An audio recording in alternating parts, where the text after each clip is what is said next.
buenos días y buenas noches, dependiendo del lugar donde nos vean. Y si nos ven en diferido, a la hora en que nos vean también, ¿no? Es un privilegio volver a estar acá. Comenzamos con el cuarto y último bloque de este Congreso Internacional Construyendo una Nueva Tierra. Mi querido doctor William, desde Ecuador, Guayaquil, cierras el Congreso con la 11ª exposición, el 11º tema, y voy a darles el tema con el que va a servir: importancia del desarrollo espiritual como base para la transformación colectiva. William, tienes 45 minutos, la cámara y la pantalla es tuya. Gracias, Fernando. En primer lugar, es un honor estar aquí en este congreso que tú has organizado. Te felicito porque encuentro que no solamente que esto es útil para todos quienes han tenido la oportunidad de, y van a tener la oportunidad, porque pues esto queda allí como un podcast y muchas personas van a beneficiarse también de eso. Pero más allá de eso, pues el esfuerzo que tú has hecho tiene mucho mérito. Yo te felicito realmente y me alegro de que de ser tu amigo y de que me hayas invitado acá, porque esto de aquí habla muy bien de ti, muy bien de tu parte espiritual, de que eres una persona preocupada por ese desarrollo del cual vamos a hablar como base para la transformación colectiva. Bien, Fernando, cuando se habla de desarrollo espiritual muchas veces se tienen distintas ideas y en ello influye la propia formación de cada individuo. Creo que esto es fundamental, eso que llamamos formación, que puede formar un poco etérico, pero que ya vamos a ver en el transcurso de la charla a qué se refiere. También están de por medio las experiencias de la vida, que está vinculado al anterior, está el entorno en el cual se haya desenvuelto las personas, que también está vinculado. Todo es como una cadena, es un engranaje. E incluso, exagerando un poco, podría estar en ciertas circunstancias hasta la actividad o profesión que se tenga como medio de vida. Porque eso también es entorno. Sin perjuicio de que el objetivo de esta conferencia está dirigido hacia la transformación espiritual colectiva, considero que hay que partir desde el plano individual y dentro de lo primero, esto es la formación que se tenga, entran en juego las enseñanzas e influencias que hayan tenido de parte de sus padres o a veces de otros familiares, que sin ser sus progenitores precisamente han formado parte de su tutoría. Por ello, a veces quienes influyen en nuestra formación pueden ser abuelos, tíos, etcétera. Y no es extrañar inclusive que forman parte de este grupo otras personas como son un profesor, un sacerdote, un pastor o cualquier otra forma de líder espiritual. Pero adicionalmente, dentro de esto que he llamado formación y que hasta ahora he dado a entender como algo personal y directo, también entran las influencias de otros personajes que sin tener un contacto personal ni directo con nosotros, son parte innegable de nuestros formadores. Y estos son aquellos autores que por medio de sus obras han sabido llegar hasta nosotros, incluso trascendiendo el tiempo y el espacio. Y con esto quiero dejar en claro de lo importante que es formarse. Una vez más esta palabra, formarse, formadores. O sea, es importante leer buenos textos, escuchar buenos audiovideos ahora que tenemos este mecanismo también que a veces en la noche con la vista cansada y toda la carga laboral que tuvimos durante el día, a veces es más cómodo escuchar un audiovideo. Yo sugiero esta manera de instruirse porque descansa nuestra vista, el oído generalmente no se cansa de la misma manera que se cansa al menos la vista. Entonces podemos escuchar como todo este simposio, todo este programa con conferencias de diferentes temas que personas con grandes conocimientos como los que me han antecedido en la palabra brindan a los ciudadanos, brindan a la comunidad mundial, porque es así que se aprende. Entonces también de alguna manera estamos formando con esto cada una de las personas que tenemos la oportunidad de llevar estos pensamientos, estas ideas, estas experiencias a ustedes. Y entre esos formadores que trascienden el tiempo y el espacio, como hemos dicho, hay personas que han escrito obras magníficas y que han llegado hasta nosotros, como son, por ejemplo, se me ocurre en la antigua Grecia, por ejemplo, Platón, Sócrates y Aristóteles, o de la escuela estoica como Marco Aurelio, Séneca y Epicteto, o reformistas como Martín Lutero, Agustín de Hipona y Juan Calvino, o líderes más contemporáneos como Martin Luther King y Mahatma Gandhi. También podremos tener en esa lista, que es realmente arbitraria, a filósofos como Kant, Schopenhauer y Hegel, o sabios, grandes referentes del mundo islámico como Avicenas, Averroes y Alfarabo, o inclusive del lejano oriente como son Confucio, Lao Tse y Mozi.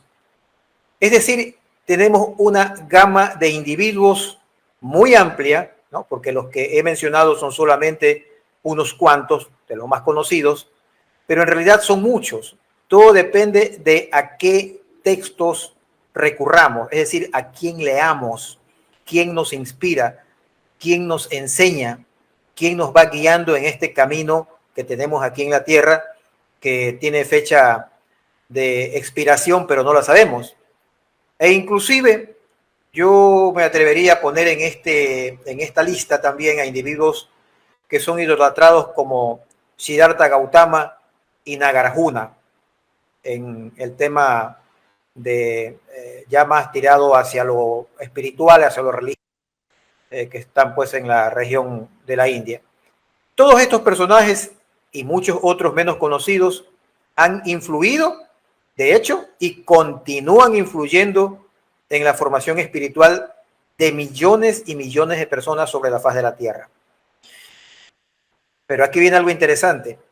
Hay un personaje superior a todos ellos llamado Jesús o Yeshua, cuyas enseñanzas y ejemplo han sido el motor principal para el desarrollo espiritual de miles de millones de seres humanos, y al margen de lo importantes que pueda ser cualquier otro personaje, Yeshua es para el mundo cristiano el Rey de Reyes y Señor de Señores.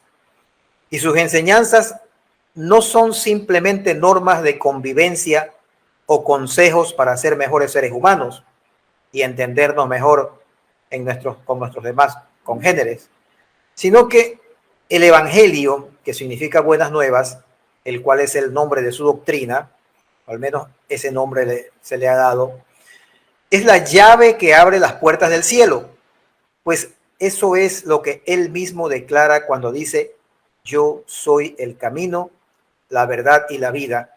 Nadie viene al Padre si no es por mí. Declaración que ha sido recogida en el Evangelio de Juan, capítulo 14, versículo 6, haciendo un paralelismo con el pasaje que aparece en la primera carta de Pablo a Timoteo, en el capítulo 2, verso 5, que dice: porque hay un solo Dios y un solo mediador entre Dios y los hombres, Jesucristo hombre. No estoy minimizando ni denostando el trabajo maravilloso que han hecho estos grandes hombres a través de la historia, que han servido de guías, que han servido de inspiración para muchas personas. Pero en mi concepción cristiana, Jesucristo rompe los moldes y está a otro nivel. De manera que podríamos tener como parte de nuestros formadores a distintos personajes que por su inteligencia, por su sabiduría, podrían inspirarnos para trazarnos un camino de vida terrenal lleno de virtudes que nos permitan a la vez trasladar aquellas enseñanzas a otros. Pero el camino a Dios solo lo traza Jesús el Cristo.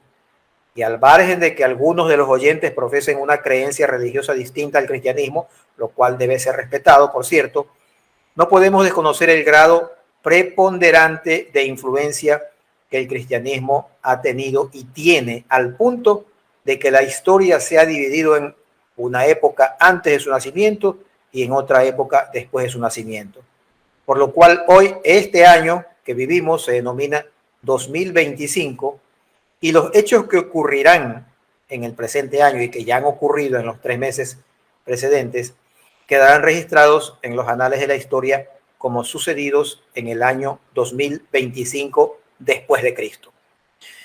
Miren, yo les confieso que me gusta mucho, por ejemplo, leer los pensamientos de Epicteto, Platón también en otra época, igual que de Epicteto, Marco Aurelio y Séneca, porque como que son muy prácticos, como que llegan fácilmente a la persona.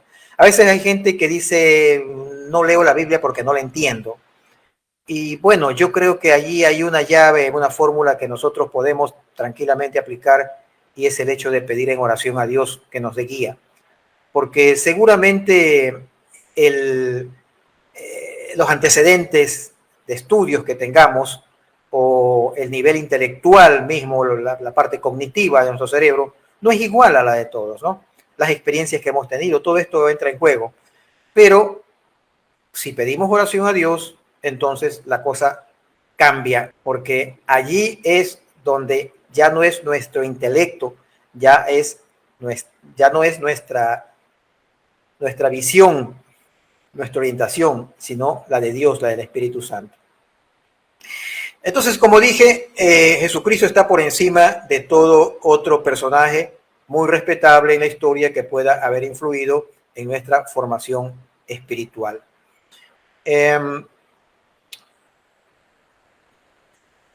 Debo resaltar la importancia de este mensaje, pues, humildemente lo digo, pero con toda convicción, a la vez que, por importante que sean los temas relacionados con cosas terrenales, la trascendencia de las enseñanzas de Jesucristo no se limitan a lo terrenal.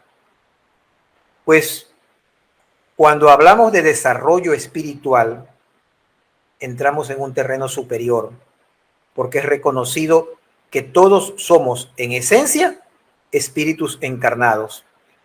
Ergo, no seres carnales con un espíritu, sino al revés. Y lo repito, espíritus que nos hemos materializado por un tiempo para vivir una experiencia tridimensional en este mundo y en este planeta llamado Tierra. De allí que si hablamos de desarrollo espiritual, nos estamos refiriendo a un desarrollo mucho más importante que al desarrollo físico y a su óptimo mantenimiento. Y parafraseando con esto de lo físico, tenemos que admitir que este cuerpo que tenemos y que debemos cuidar responsablemente para no debilitarnos, ni enfermarnos, ni sufrir accidentes, pues somos templos del Espíritu Santo, mucho más importante es cuidar de nuestro desarrollo espiritual. Hay un cartelito por allí que pone la Comisión de Tránsito del Ecuador que dice, en las carreteras todos somos frágiles, y pone un cestito con huevitos para simbolizar a la persona. O sea, es que nuestra parte carnal es tan frágil que no sabemos si después de 10 minutos o después de una hora, después de un día, después de unos cuantos años, ya no estaremos aquí. Porque somos frágiles, criaturas frágiles con una fecha de expiración que no sabemos, pero que puede ser en cualquier momento. Solo Dios lo sabe. Entonces, si es importante cuidar la parte física, mucho más importante es cuidar de nuestro desarrollo espiritual, ¿no les parece? Porque si esto es lo temporal, esto es lo pasajero, esto es apenas una expresión, la más densa, de lo que es la parte inmaterial. Fíjese usted, no solo cuidamos de nuestro cuerpo como acabo de mencionar, sino que cuando tenemos hijos, cuidamos del cuerpo de ellos, ¿sí? También, porque los alimentamos, los abrigamos, los aseamos, les compramos vitaminas y minerales, los llevamos al médico, si es que es necesario, claro. Todo esto para que su desarrollo físico sea lo mejor posible. E incluso si hay problemas emocionales, los llevamos al psicólogo o a algún profesional en salud mental. De modo que en el caso de nuestro desarrollo espiritual, que repito, es más trascendental que el físico, Es nuestra responsabilidad ineludible cuidar de su desarrollo diario. Por eso el apóstol Pablo en su carta a Timoteo, capítulo 4, versos 7 y 8, dice así, abro comillas, desecha las fábulas profanas y ejercítate para la piedad, porque el ejercicio corporal para poco es provechoso, pero la piedad para todo aprovecha, pues tiene promesa de esta vida presente y de la venidera. Cierro comillas. Esa cita a nosotros nos deja muy claramente establecido que el cuidado, la atención que pongamos al desarrollo espiritual es mucho más importante y es más sabio hacerlo que simplemente al desarrollo físico. Y a todos nos consta que en nuestros días hay mucha preocupación por la salud y por la apariencia física, valga decirlo, ¿no? Por ello han proliferado en todas partes los gimnasios, los spa, y se venden anualmente miles de millones de dólares en suplementos alimenticios, sin contar con los tratamientos de cirugía para corregir imperfecciones y mejorar la apariencia. Pero respecto al ejercicio físico, que era lo que había en aquellos tiempos de Pablo y Timoteo, pues no se hacían cirugías estéticas, no había vitaminas y minerales, todo eso se obtenía de la papa, de la comida.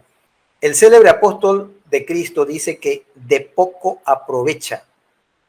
Y entre paréntesis, hoy sabemos que el ejercicio físico en realidad es tan importante como nuestra alimentación y que muchas enfermedades se desarrollan precisamente por la falta de ejercicio físico. Personas que pasan mucho tiempo sentado o mucho tiempo parado. O, por ejemplo, yo le preguntaba hace un par de días a un guardia de seguridad que da servicios aquí en el edificio donde tengo mi oficina, y le preguntaba, ¿y usted hace ejercicio físico? Por alguna razón entablamos esa conversación y me dice, no, seguro, le digo, no hace ejercicio físico, porque yo asumía que siendo un hombre que está dedicado a la seguridad, sería bueno pues que se entrene, ¿no? Porque si le toca alcanzar a un ladrón o perseguir a un ladrón, no lo va a alcanzar. Pero no lo hace.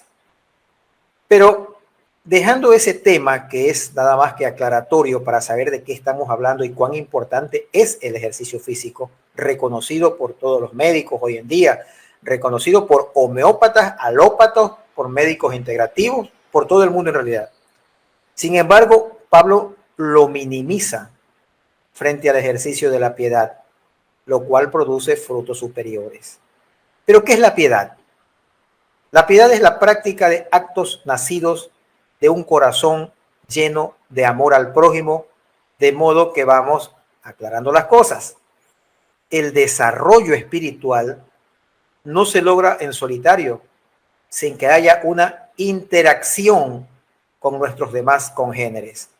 No es como el desarrollo físico, que podemos lograrlo en un gym o en nuestra propia casa, solos o rodeados de otras personas, pero sin necesidad de interactuar con ellos.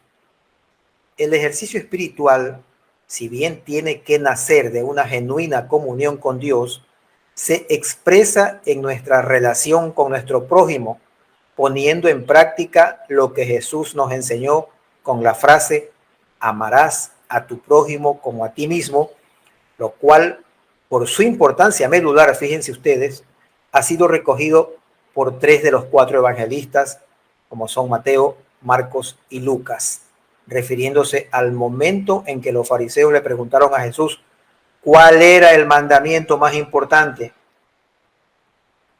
Y él le respondió precisamente, amarás a tu prójimo como a ti mismo. Y también ha sido dicho por el apóstol Pablo en su carta a los Romanos, capítulo 13, verso 9, con la frase, porque no adulterarás, no matarás, no hurtarás, no dirás falso testimonio, no codiciarás, y cualquier otro mandamiento, en esta sentencia se resume, amarás a tu prójimo como a ti mismo. Y también en la epístola a los Gálatas del mismo Pablo, en el capítulo 5, verso 14, lo expresa con la siguiente frase, porque toda la ley en esta sola palabra se cumple, amarás a tu prójimo como a ti mismo. reafirmándolo al decir que este mandamiento resume toda la ley. Pero volvamos ahora al principio para tratar de determinar qué es el espíritu. Y para ello tenemos que recurrir a varias citas bíblicas. Vayamos entonces primeramente al Evangelio de Juan, ya que en el capítulo 4, versículo 24, Jesús dice: Dios es espíritu y es necesario que los que lo adoren en espíritu y en verdad. También en 2 de Corintios 3:17, Pablo menciona que el Señor es espíritu. También en el Antiguo Testamento, por ejemplo, en Isaías capítulo 31, verso 3, dice que Dios no es como los hombres y no está limitado por la carne. Ahora veamos algo muy interesante en la epístola de Pablo a los Romanos, donde en el capítulo 8, versículo 16 dice, abro comillas, el Espíritu mismo da testimonio a nuestro espíritu de que somos hijos de Dios. A ver, vamos a analizar esta parte. Tenemos dos elementos en escena aquí. El Espíritu Santo, que es Dios mismo, y nuestro espíritu, que es la parte divina que Él ha puesto en cada uno de nosotros. Sin embargo, este tema no deja de ser muy complejo porque pese a tener hasta ahora en claro que somos elementalmente espíritu dentro de una envoltura carnal de forma temporal, con fecha de expiración desconocida, como ya lo he dicho, y que Dios es el espíritu superior o espíritu de espíritus, vamos a decirlo así, debemos preguntarnos qué es entonces el alma, qué es nuestra conciencia y cómo interactúan entre sí. Y para tratar de responder estas preguntas, vayamos una vez más a la Biblia, concretamente a la epístola de los Romanos, específicamente al capítulo 2, versículos 14 y 15, pues ahí se menciona que los gentiles que no tienen ley hacen por naturaleza lo que la ley demanda y que su conciencia da testimonio acusándolos o defendiéndolos. Los gentiles, por si alguien no lo sabe o lo ha olvidado, son los no judíos, que mayormente se trataba de griegos y romanos, pero también de otros ciudadanos de distintos confines de la tierra, como por ejemplo egipcios, que también había bastantes en ese tiempo. Estas personas no eran regidos por la ley mosaica. Y aquí no se menciona al espíritu, no porque no tengan espíritu, sino porque no es su espíritu el que va a recibir discernimiento de parte del Espíritu de Dios, sino su conciencia, la cual Dios también ha puesto en todos los seres humanos como una especie de voz secreta escondida en nuestro corazón. ¿Ah? Y esa voz secreta nos permite dirigir nuestros pasos entendiendo y diferenciando lo que es bueno y lo que es malo. Pese a que hoy en día encontramos a mucha gente rebelde contra Dios que llaman bueno a lo malo y malo a lo bueno. Pero la Biblia también tiene una palabra condenatoria para esas personas y dice, ay de aquel que a lo bueno llame malo y a lo malo llame bueno. Y cuando la Biblia dice hay que tener cuidado, porque ese ay es sin H, es un lamento. Incluso a riesgo de que a algunos les parezca una exageración, yo pienso que al menos algunos animales poseen cierto nivel de conciencia básica para poder convivir dentro de su comunidad, es decir, entre los demás pingüinos si son pingüinos, entre las demás gallinas si son gallinas, entre los demás lobos si son lobos, entre los demás leones si son leones, etcétera, etcétera, etcétera.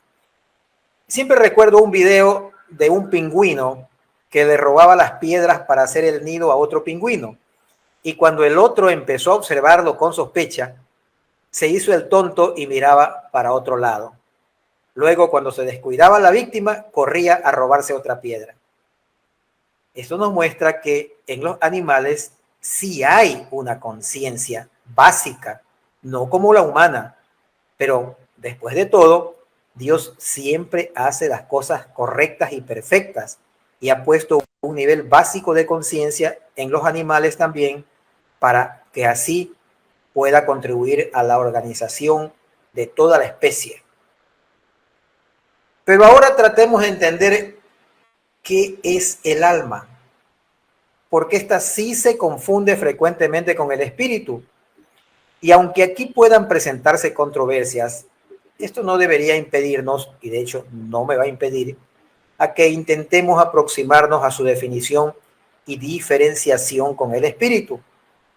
Primeramente tenemos que el alma también es inmaterial e incorpórea, y que según no solo la Biblia, sino otros textos religiosos, consideran que sobrevive a nuestra envoltura terrenal.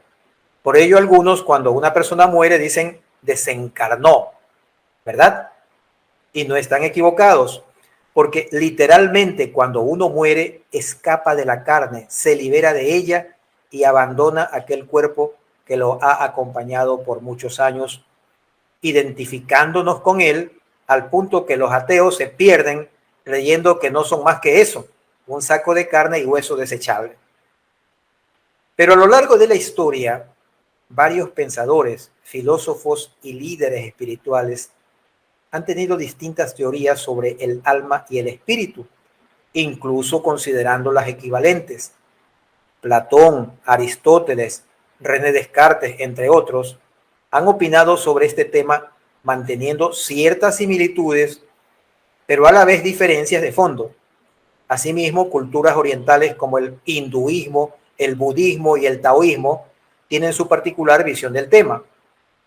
Pero el alma, a diferencia del espíritu, no es de orden divina, aunque obviamente es creada por Dios mismo, pero no tiene la esencia de Dios. Eso es lo que quiero decir. Y si leemos en el libro de Ezequiel, capítulo 18, versículo 4, encontraremos que dice, el alma que peque, esa morirá. En complemento tenemos el pasaje que se encuentra en el Evangelio de Mateo, capítulo 10, versículo 28, que dice, no teman a los que matan el cuerpo, pero no pueden matar el alma. Más bien, teman a aquel que puede destruir el alma y el cuerpo en el infierno, dejando así esclarecido que el alma puede ser castigada y destruida en el infierno. Como personas, cada uno de nosotros tenemos nuestras propias experiencias y las mismas pueden ser formativas o edificantes, pero también pueden ser destructivas o degenerativas. Y siguiendo la misma línea de los ejercicios físicos, que encuentro muy propicia para efectos de una buena comunicación, así como un ejercicio mal practicado o realizado con un movimiento equivocado puede afectarnos seriamente. Entre paréntesis, hace poco una muchacha de la India con apenas 17 años, levantadora de pesas, sufrió un accidente mortal cuando intentó levantar un peso muy grande que literalmente la aplastó y le causó la muerte. Pero decía que así como un ejercicio mal realizado o un movimiento equivocado puede afectarnos seriamente, así también en el ámbito espiritual podemos encontrarnos con serios riesgos que afecten nuestro desarrollo, de modo que antes de concluir, analicemos un poco estos aspectos. Una de las cosas que nos acechan de día y de noche son las tentaciones, mismas que pueden ser distintas de acuerdo a eso que llamamos nuestra particular naturaleza. Es decir, cada persona tiene una forma de ser, un carácter, una personalidad. Tenemos nuestro talón de Aquiles, también se dice. Y esas no son otra cosa que nuestras debilidades espirituales, mismas que pueden ser, por ejemplo, la soberbia, la ira, la envidia, el resentimiento, la lujuria, la ociosidad y una larga lista casi interminable de etcéteras. Sin siquiera mencionar los vicios de distinta índole en los que podríamos caer prisioneros, arrastrándonos hasta el fondo de las pútridas aguas del pecado para ahogarnos e impedir que podamos emerger nuevamente, es decir, flotar, liberarnos de eso, porque cuando se cae en un vicio, esto es muy grave. El enemigo de las almas, es decir, Satanás o Lucifer, fue en su día un querubín maravilloso, según narra la Biblia. pero se llenó de soberbia y arrogancia, queriendo ser igual a Dios, y en su caída fue arrastrando a un tercio de los ángeles que se aliaron con él. Y esos demonios no crean que están ociosos, sino que cada uno de ellos está dedicado a corromper a las almas humanas por medio de aquellas pasiones mencionadas hace apenas un minuto, es decir, la soberbia, la ira, la envidia, el resentimiento, la lujuria, la ociosidad, etc. La demonología, que es una rama de la teología que estudia la actividad de los demonios, es decir, la actividad demoníaca y su relación con los humanos, ha dado nombre a algunos de estos seres espirituales dedicados a hacer el mal a la raza humana, tentándonos según nuestra concupiscencia o apetitos desordenados de la carne. Entre paréntesis, no recomiendo para nada memorizarse los nombres de estos demonios ni entrar mucho en estos temas. Eso está reservado para especialistas, para personas que practican ciertas artes que yo no practicaría jamás. Exorcismo, por ejemplo. Hay varias fábulas antiguas mediante las cuales hombres sabios, hombres creativos, han tratado de ejemplificar cómo se presentan las tentaciones, en cuántas formas pueden venir y las consecuencias de sucumbir a ellas. Hay culturas como la hindú, las culturas generales principalmente, pero también hay una fábula celta, y esta que quiero comentarles brevemente, sin entrar en muchos detalles, es de Tristán e Isolda, que son dos personajes de una leyenda medieval de origen celta, como dije, que se popularizó en la Edad Media. La trama se refiere a que estos dos personajes, Tristán varón y Isolda mujer, bebieron accidentalmente una pócima de amor que los llevan a sentir una pasión recíproca desenfrenada, siendo Isolda esposa del rey Marcos, que era a la vez tío de Tristán. Esta relación, que implicó los pecados de adulterio y traición, tuvo un final trágico, como era de esperarse, y con esto el autor pone de relieve las consecuencias de caer en las tentaciones. Esto ha sido caído en el olvido de hace mucho tiempo, pero está allí para que cualquiera investigue y ahonde en el tema, porque es una forma muy peculiar que se utilizaba en la Edad Media, en el Renacimiento, y hasta podríamos decir 100 años atrás, donde no habían los medios de comunicación como ahora, y habían las narrativas, y a través de ellas se enseñaba.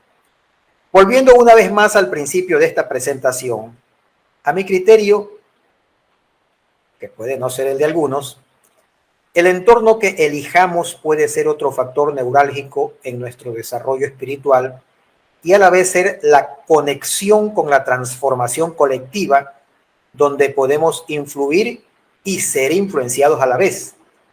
En la epístola a los Hebreos, capítulo 10, verso 25, el apóstol Pablo nos exhorta a mantener núcleos de reunión con otros cristianos, expresándolo literalmente así: no dejando de congregarnos como algunos tienen por costumbre, sino exhortándonos, y tanto más cuanto veis que aquel día se acerca, refiriéndose a la segunda venida de Cristo. Para mí, al menos, es evidente que el autor considera la gran importancia de mantener la comunión entre los cristianos, no solo en la parte doctrinal, sino incluso en la parte material o física, interactuando constantemente entre nosotros. De la misma forma, si nuestras reuniones son con grupos de personas que tienen una manera de ver la vida distinta a la nuestra, con un comportamiento muchas veces licencioso, eso no va a derivar en que crezcamos espiritualmente, sino por el contrario, que nos desviemos del camino correcto, porque como dice el apóstol Pablo una vez más, y esta vez en la segunda carta a los Corintios, capítulo 6, versículo 14, no os unáis en yugo desigual con los incrédulos, porque ¿qué compañerismo tiene la justicia con la injusticia? ¿Y qué comunión tiene la luz con las tinieblas? Y ojo, esto no es solamente respecto al matrimonio, son negocios, son todo tipo de relaciones que uno puede establecer con otra persona. Y así, con esto, el apóstol deja en claro una vez más la influencia que mutuamente se ejerce entre los miembros de un grupo, de un colectivo o de una comunidad. Sin perjuicio de ello, creo que cabe recordar la primera carta de Pablo a Timoteo, capítulo 3, verso 7, donde el apóstol le dice que un líder debe tener buen testimonio para con los de afuera, para que no caiga en descrédito ni en lazo del diablo. Para concluir, yo diría que hay muchas personas que creen que ser espiritual es practicar ciertas disciplinas como el yoga, la meditación u otras de ese tipo, contra lo cual, por cierto, yo no estoy en desacuerdo. Por el contrario, pienso que pueden ser muy beneficiosas para la salud mental y física, como prácticas holísticas que nos lleven a combatir el estrés, la presión arterial, etcétera, aquietando la mente para obtener incluso un mejor rendimiento intelectual. Pero nada tienen que ver con la verdadera espiritualidad y su desarrollo. Hay un refrán popular que dice: no intentes cambiar al mundo, cambia tú y el mundo cambiará a tu alrededor. Creo que esto no solo tiene que ver con el pensamiento estoico de que no te hacen daño los agravios que te dicen o que te hacen, sino cómo tú lo tomas. Es decir, si te ofenden o no te ofenden, lo cual es verdad. Pero creo que el refrán va más allá e involucra el ejemplo bueno o malo que estés dando a la comunidad. Finalmente, debemos recordar que los cristianos somos la luz del mundo y la sal de la tierra, y que por ello tenemos que cumplir esas dos misiones: ser luz para iluminar con la palabra de vida y de verdad a la gente, y ser sal para corregir lo putrefacto que se está dando. Entonces, la importancia del desarrollo espiritual de cada individuo como base para la transformación colectiva viene a ser un efecto de cascada o un efecto en cadena o una buena bola de nieve que comienza a hacerse más grande. Pero ¿qué ha pasado en este mundo y en estos tiempos que vivimos? Que hemos dejado que el mal se posesione sobre el bien y que sea el mal el que nos vaya arrastrando hacia la perdición. Entonces, creo que tenemos que hacer un mea culpa de que no hemos sido eficientes en nuestro trabajo y que aún es tiempo para cambiar el sentido de las cosas. La transformación colectiva es urgente y el desarrollo espiritual que tengamos individualmente para influir en esa transformación colectiva es muy importante. Y con esto yo doy por finalizada mi intervención. Y una vez más, doy las gracias por vuestra amable atención. Fernando.